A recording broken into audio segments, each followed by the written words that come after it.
Hello again, I'm John Turzak, and welcome to another video cooking lesson at Seasoned Cook. Today I'm going to answer the question of how to make a good basic fritter batter.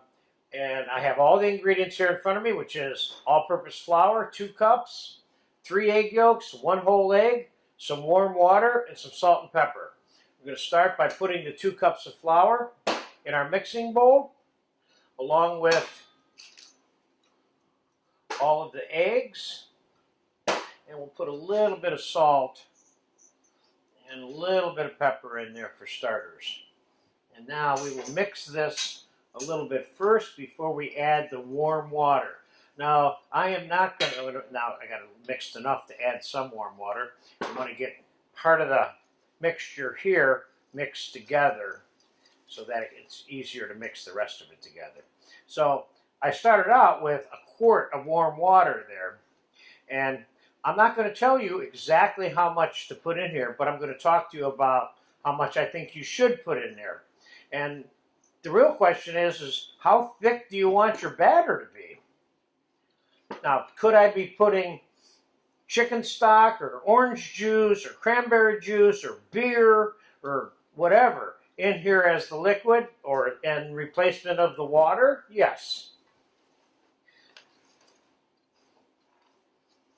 Typically, this is made and allowed to rest to eliminate any air bubbles that you beat into it from mixing it.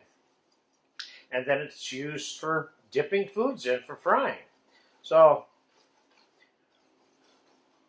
I kind of like this texture right here.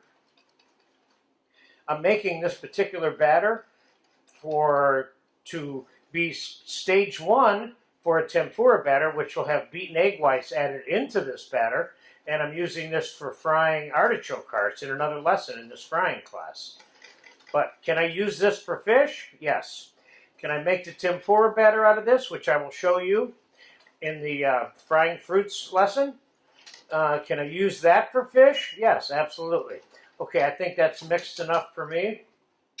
Now I'm going to strain this through a fine sieve.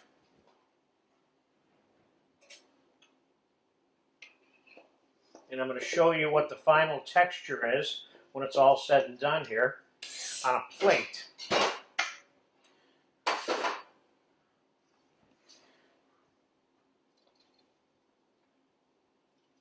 Now, after I have this strained, and either after it rests for a while or before I even put it to rest for a while, you can adjust the texture of the batter to your liking.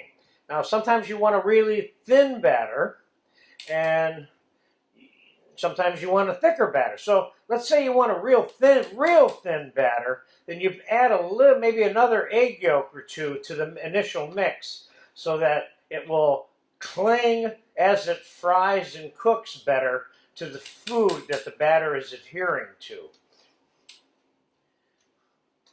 I think I got enough of that out of there. Let's get rid of that. And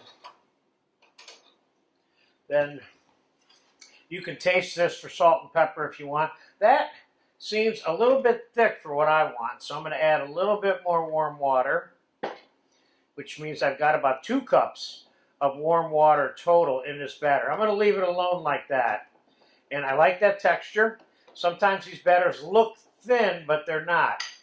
But you can see what the texture is on that one there.